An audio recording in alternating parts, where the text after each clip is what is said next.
Today we are going to discuss about postulates of special theory of relativity and general theory of relativity. Here Einstein proposed the special theory of relativity in 1905. In his theory, he dropped the concept of ether and the associated assumption of an absolute frame of reference at rest.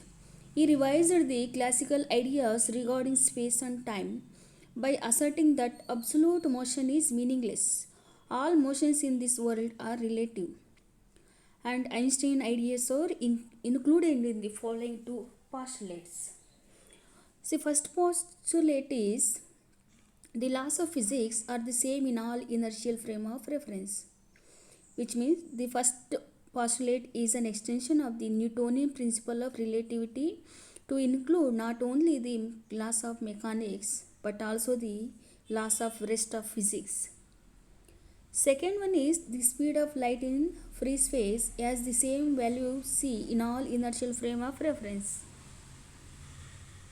Then it says that velocity of light has the same value, that is c equals 2.998 into 10 power 8 meter per second for all observers, and it is independent of their motion of the source.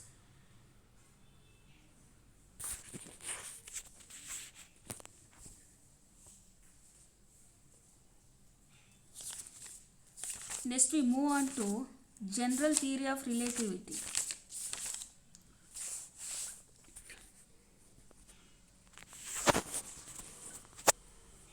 Here the general theory of relativity means the laws of physics may be expressed in equations having the same form in all frame of reference regardless of their states of motion. Thus general theory covers accelerated as well as uniform motion. Hence it is able to describe gravitational phenomena.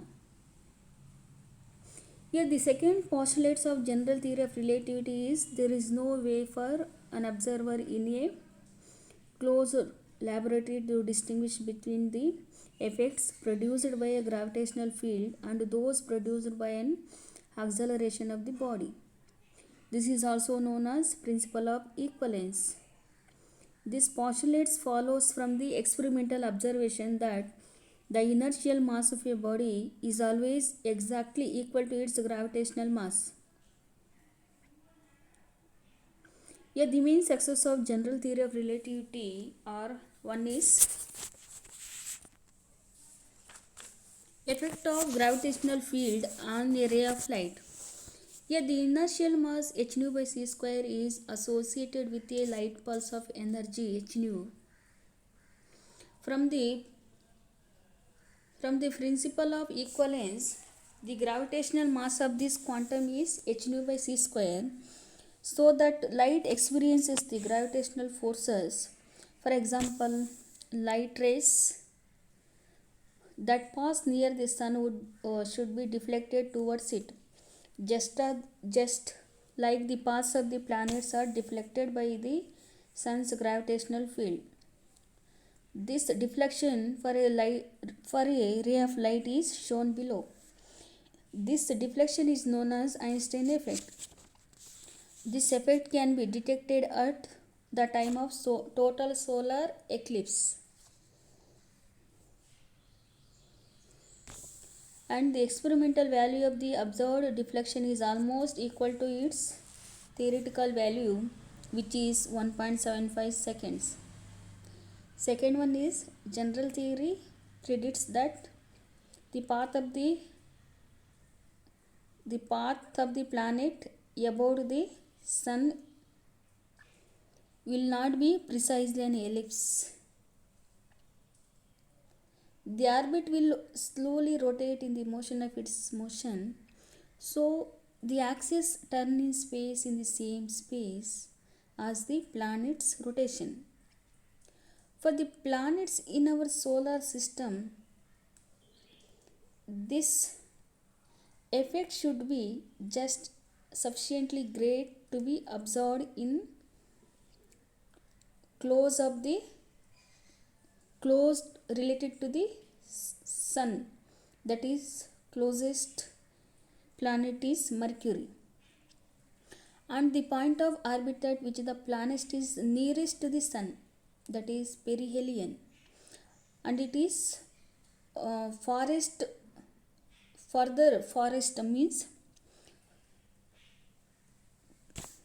far distance from the sun, that is aphelion. The perihelion itself is found to be very slowly rotating around the sun, so the orbit is lies to the close to the perihelion of orbit, and this effect is called advance of the perihelion of Mercury. And third prediction of general theory relativity is stationary clock runs more slowly in a gravitational field than in a weak one. Suppose a clock has an interval of time ticks when it is infinitely far from all matter. When the clock is at a distance r from a mass m, then it will have an interval of, like formula equals t equals t naught square root of 1 minus 2 gm by r. An atom emitting light of definite frequency is equivalent to a clock. The third generation means that the light emitted by an atom on a star must be of frequency lower than the light emitted by the same atom on the earth. In other words, the light from the star must be shifted towards the red end of the spectrum. This effect is called as gravitational redshift. Here the gravitational redshift has been actually observed in spectral lines of certain stars like white dwarfs, and also in laboratory experiment involving Mossberg effect, and verified the prediction. See, this is the postulates related to special theory of relativity and general theory of relativity. Here first postulates is the laws of physics are same in all inertial frame of reference.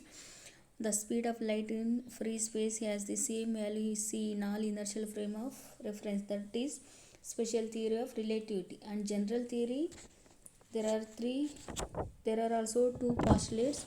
And main success of general theory relativity, like the effect of gravitational field and a ray of light.